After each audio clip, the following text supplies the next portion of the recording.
Welcome back. Bulletin के आगाज में बात करेंगे, आपको इलेक्शन की तारीख देने का इख्तियार नहीं, तारीख हम देंगे। चीफ इलेक्शन कमिश्नर ने सदर मुमलिकत के खत का जवाब दे दिया।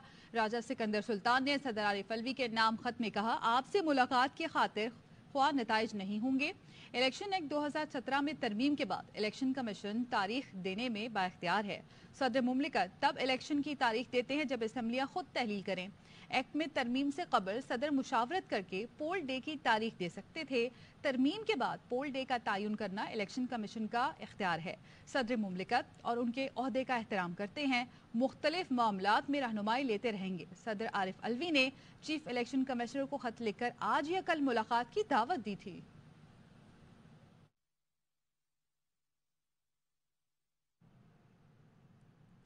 अमरीकी सफीर डोनाल्ड ब्लूम ने chief election commissioner Sikandar Sultan Raja से मुलाकात की है। तर्जुमान अमरीकी सफारत खाने ने बताया, सफीर ने पाकिस्तान के आइन के मुताबिक आज़ादाना और शफाफ इंतखाबात के लिए हिमायत की यकीन दहानी करा दी।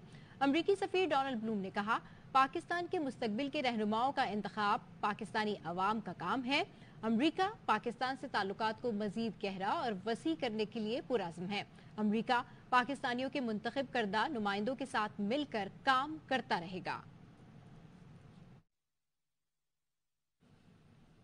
सदर को चीफ इलेक्शन कमिश्नर का खत अदालती फैसले की तौहीन है। पीटीआई का चीफ इलेक्शन कमिश्नर के खत को चैलेंज करने का ऐलान। माहिर कानून शुएब शाहीन कहते हैं, इलेक्शन कमीशन जानिबदार और पीडीएम जमातों से मिला हुआ है। इलेक्शन 90 दिन में कराने और इस खत को चैलेंज करने सुप्रीम कोर्ट जा रहे हैं। कमीशन ऑफ पाकिस्तान गैर जानिबदार नहीं है, वो इन पीडीएम की जमातों के साथ मिला हुआ है। आज जो खत लिखा है ये गैर आईनी भी है, गैर कानूनी भी है और तौहीन अदालत भी है। सुप्रीम कोर्ट की जजमेंट के भी खिलाफ है। हम सुप्रीम कोर्ट में जा रहे हैं सीसीआई के खिलाफ इलेक्शन विद इन 90 डेज कराने के लिए और इस लेटर को भी साथ चैलेंज करेंगे। इलेक्शन एक्ट बनाने में शामिल साबिक वज़ीर कानून ने इलेक्शन कमीशन का मौकफ गलत करार दे दिया। पीपल्स पार्टी से ताल्लुक रखने वाले साबिक वज़ीर मुमलिकत शहादत अवान कहते हैं, इलेक्शन की तारीख देने का इख्तियार सदर के पास है। इलेक्शन कमीशन का काम शेड्यूल की तारीख देना है। कवानीन की तशरीह हर कोई अपनी मर्जी से कर रहा है। शहादत अवान इलेक्शन एक्ट के मुसव्विदे की तैयारी और कानून साजी में पेश थे। और चीज है, और डेट ऑफ इलेक्शन जो है वो एक और चीज। बाकी डेट सारी इलेक्शन कमीशन की है, लेकिन इलेक्शन की डेट जो है प्रेसिडेंट ऑफ पाकिस्तान की है। यही इलेक्शन कमिश्नर साहब भी थे जिन्होंने सुप्रीम कोर्ट के सामने जाके ये कहा था कि हम हर वक्त जो है इलेक्शन के लिए भी तैयार हैं और जो हमें डेट दी जाएगी हम उसके ऊपर इलेक्शन करवा देंगे। दो इंसान होते हैं, उनकी ताबीर व तशरीह अलग अलग हो सकती है और ताबीर व तशरीह तो दो वकील खड़े होते हैं, बल्कि बाद दफा 3 खड़े होते हैं। तीनों अपनी अपनी ताबीर व तशरीह कर डालते हैं, लेकिन दोबारा ये कि आइन बड़ा वाज़ेह है। तो आप ये कह रहे हैं आइन बड़ा वाज़ेह है, सदर ने ये डेट देनी है। आम इंतखाबात 90 दिन में ही कराना होंगे, लाहौर हाई कोर्ट के रिमार्क। सदर मुमलिकत को आम इंतखाबात की तारीख मुकर्रर करने के अहकामात के लिए दरख्वास्त। अदालत ने कहा, मरदमशुमारी जून में हो गई थी, मंजूरी क्यों नहीं दी गई? जो भी टाइमलाइन बनती है उसे 90 दिन के अंदर लाना चाहिए। इलेक्शन कमीशन को अपनी तैयारी हर सूरत मुकम्मल रखनी चाहिए थी। असम्बलियां अचानक तहलील नहीं हुई, इस मामले से हर कोई आगाह था। अदालत ने अटॉर्नी जनरल को नोटिस जारी करते हुए मामनत के लिए तलब कर लिया। मजीद समाअत 6 सितंबर तक मुलतवी कर दी गई। सुप्रीम कोर्ट ने तोशाखाना केस की समाअत इस्लामाबाद हाई कोर्ट का हुक्म आने तक मुलतवी कर दी। चीफ जस्टिस उमर अता बंदियाल ने रिमार्क्स दिए, हाई कोर्ट का फैसला आने दें, फिर समाअत करेंगे। हाई कोर्ट मामले का हल निकाल रही है। तारीफ करता हूं, हाई कोर्ट इंसाफ की फरहमी के लिए खुसूसी कोशिशें कर रही है। चीफ जस्टिस ने जेल में चेयरमैन पीटीआई को दी गई सहूलतों से मुतालिक रिपोर्ट तलब कर ली।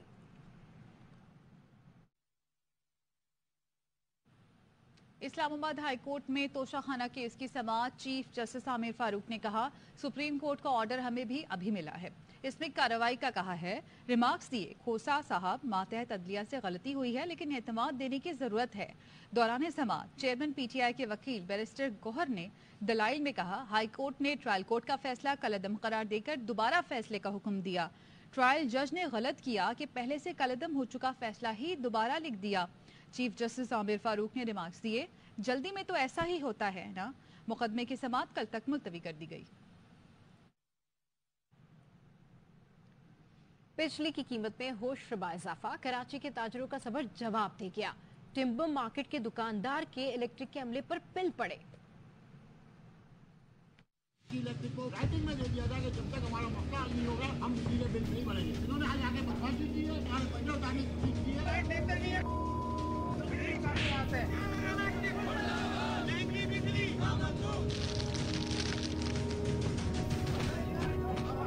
बिजली के बिल देखकर कराची वालों के फ्यूज उड़ गए। ताजरों का 3 दिन से मुसलसल एहतजाज।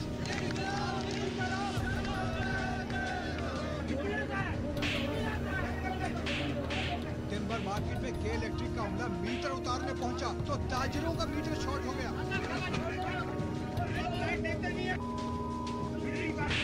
अमले को गले से पकड़कर ताजरों ने थप्पड़ों, लातों और घूसों के झटके दे डाले। एहलकारों को यरगमाल बना लिया।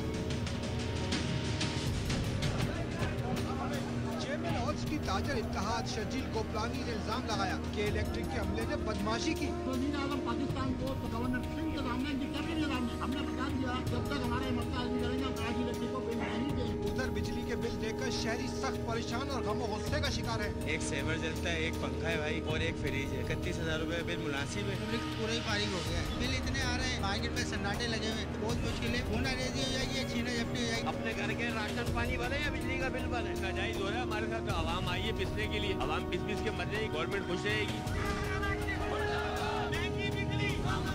इलेक्ट्रिक तर्जुमान ने टिम्बर मार्केट वाकई की मजम्मत कर दी। कहा बिजली के नर्ख हुकूमत और नेपरा तय करती है। हमले पर तशद्दुद करने वाले टिम्बर मार्केट ओहदेदारों के खिलाफ कानूनी कार्रवाई करेंगे। हुकूमत अगर सब्सिडी नहीं दे सकती तो बिजली के बिलों की किस्तें कर दे। माहिर मौशियात मुज़म्मिल असलम ने फॉर्मूला बता दिया। बोले बिजली घरों से किए गए मुआहदों पर नजरसानी की जरूरत है। खुर्रम शहजाद ने कहा बिजली पर फी यूनिट 40% तक टैक्स वसूल किया जा रहा है। सब्सिडी नहीं दे सकते ना, IMF ने मना किया है और मसले हैं, आप बजट को ओवर नहीं कर सकते। 200 यूनिट या 300 यूनिट वाले को ना उनकी या किस्तें बांध दें। हमने जो मुआहदे किए हैं इसको रिकंसीडर करें।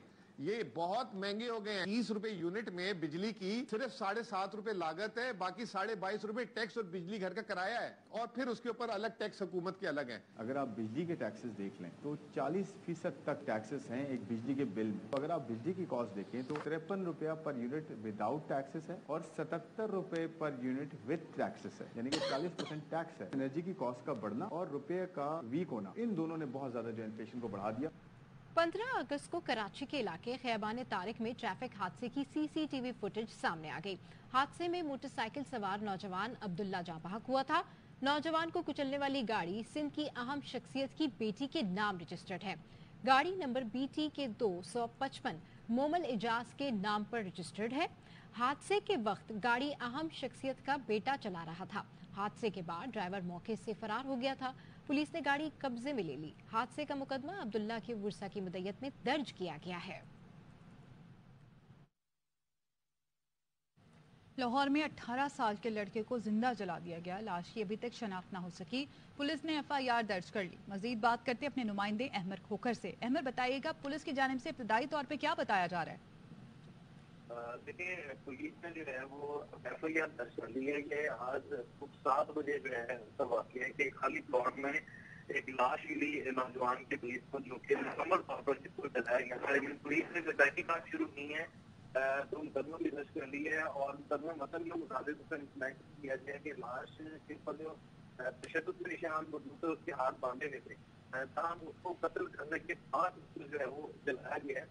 तो मौके पे भी शवाहिद हैं, पुलिस ने इकट्ठे कर ली है। तकरीबन 15 घंटे से टाइम वक्त हो गए, लेकिन अभी तक पुलिस उस लाश की शनाख्त नहीं कर सकी और ताम क्योंकि अभी तक शनाख्त भी नहीं कर सकी तो मामला जो है वो भी पुलिस के सामने मंजर यहाँ पर खोलकर नहीं आए। लाश को मुर्दा खाने मुंतकिल कर दिया गया, लेकिन मुल्जिमान जो है उनको नामालूम करार देकर नामालूम मुल्जिमान के खिलाफ ही कत्ल की दफात के तहत जो है वो। और अहमद ये भी बताइएगा कि पुलिस का क्या बताना है, इसकी शनाख्त के लिए क्या किया जाएगा? DNA होगा या कोई और अमल किया जाएगा, क्या बताया जा रहा है? हाँ जी बिल्कुल। एक तो जो जहाँ से लाश मिली है उस जगह को बाकायदा तौर पर खाली प्लॉट को सर्च किया जा रहा है कि वहाँ से कोई क्वाइफ मिल जाए। उसके कपड़ों से बाकायदा तौर पर फॉरेंसिक में भिजवाए जाएंगे और DNA के हवाले से जो है वो भी नमूने भिजवाए जाएंगे। इसके अलावा जो है पुलिस दीगर मुहर्रकात पे भी काम कर रही है, लेकिन मुल्जिमान जो है वो उनको नामालूम करार देकर अभी FIR में मेंशन किया गया। अभी तक उनकी भी जो है वो कोई उनकी भी शनाख्त नहीं, उन तक भी अभी पुलिस नहीं पहुंची। इसलिए अभी जो डेड बॉडी है उसकी शनाख्त का अमल और मुल्जिमान तक जो पुलिस की रसाई है उस हवाले से कार्रवाइयों का सिलसिला भी जारी है। फिलहाल मुकदमा जो है दर्ज कर लिया गया है, लेकिन 15 घंटे गुजरने के बावजूद भी मुलजिमान जो है अहमद, ये लाश जहाँ से मिली है उस इलाके के हवाले से भी बताइएगा, और क्या पुलिस ने आसपास के लोगों को शामिल तफ्तीश किया? देखिए, ये खेतों नुमा सा जो है ये इलाका लाहौर के नवाही साइड है, मांगा मंडी, वहाँ पे एक खाली प्लॉट था, वहाँ से ये लाश मिली है पुलिस को। और सुबह 7 बजे का ये वक्त था जब पुलिस को ये इतला मिली कि एक लाश जो है वो इस तरह इस हालत में और जली हुई लाश जो है वहाँ पर पड़ी हुई है। तो जब पुलिस वहाँ पर पहुंची तो जो करीबी लोग वहाँ पर थे, वो रिहायशी इलाका नहीं है जहाँ से ये मिली है, वहाँ पर खाली प्लॉट जो है वो ज्यादा थे। तो जो लोग वहाँ पर मौके थे पुलिस ने उनसे भी इब्तदाई तौर पर तफ्तीश की है, और बाकी दीगर मुहरकात जो है वो भी पुलिस मद्देनजर रखते हुए। लड़के का 18 साल के होने का अंदाजा कैसे लगाया जा रहा है पुलिस की जानिब से? देखिए, जो उम्र है लड़के की, जिस तरह उसकी हाइट है और जो उसकी जिसामत है और जिस तरह उसके कपड़े हैं, उसके मुताबिक पुलिस का ये अंदाजा है कि उसकी उम्र जो है वो 18 से 22 साल तक जो है वो बताई जा रही है। और इसी एक अंदाजे के तहत पुलिस का कहना है कि नौजवान था जिसकी उम्र 18 से लेकर 22 साल तक हो सकती है, इसलिए एक अंदाजे के तहत ही उसकी उम्र जो है वो 18 बताई जा रही है। लेकिन अभी तक मुकम्मल तौर पे कोई डॉक्यूमेंट जो है वो लड़के का नहीं मिला, किसी किस्म की कोई क्वाइब जो है वो पुलिस के पास नहीं है, ना ही कोई शनाख्ती कार्ड है और ना ही कोई ऐसी चीज है जिससे कंफर्मेशन हो सके कि आया उसकी उम्र 18 है, 20 है या 22 है। लेकिन पुलिस इसके ऊपर वर्कआउट कर रही है, इन्वेस्टिगेशन पुलिस जो है इसके ऊपर मुकम्मल तौर पर काम कर रही है। बहुत शुक्रिया आपका अपडेट करने के लिए। बडग्राम चेयरलिफ्ट ऑपरेशन के रजाकारों के एहसास में वज़ीर-ए-आज़म ऑफिस में तकरीब। वज़ीर-ए-आज़म ने कहा, बच्चों ने बताया दूर से फौजियों को देखा तो कहा अब हम बच जाएंगे। ये लम्हा है कि हम इसको सेलिब्रेट करें। तमाम लोग यकसां तौर पर परेशान। हमने अपने कल के अवैस को बचाया, हमने अपने कल के अनवार को बचाया, हमने अपने कल के मुहिमार को बचाया। दुनिया की भी नजरें लगी हुई थी कि ये इस चैलेंज को कैसे नबर्दाज़मा होंगे, किस तरीके से इसको हैंडल करेंगे। Hats off all of you, particularly to you who did an immaculate job. बच्चों से मैं बार बार ये पूछ रहा था, मेरे लिए ये ही हर एक ने मुझे कहा कि जी शुरू में डर लगा, जब हमने दूर से फौजियों को देखा हमें ये लगा अब बच्चे।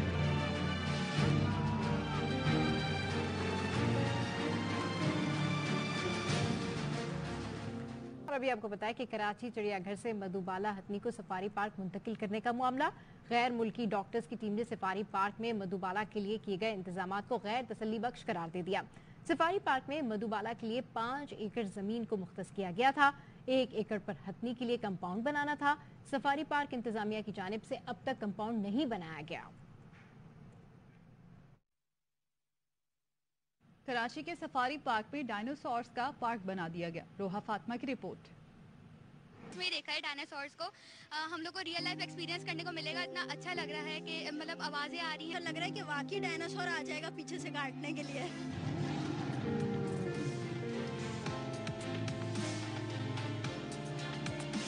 बहुत ओरिजिनल चीजें और मुझे तो अच्छा लग रहा है। जब बहुत मजा आ रहा है, इन आवाज़ों से मैं डर गई हूँ। हमें बिल्कुल भी डर नहीं लग रहा है, ये बहुत अच्छा बनाया है आप।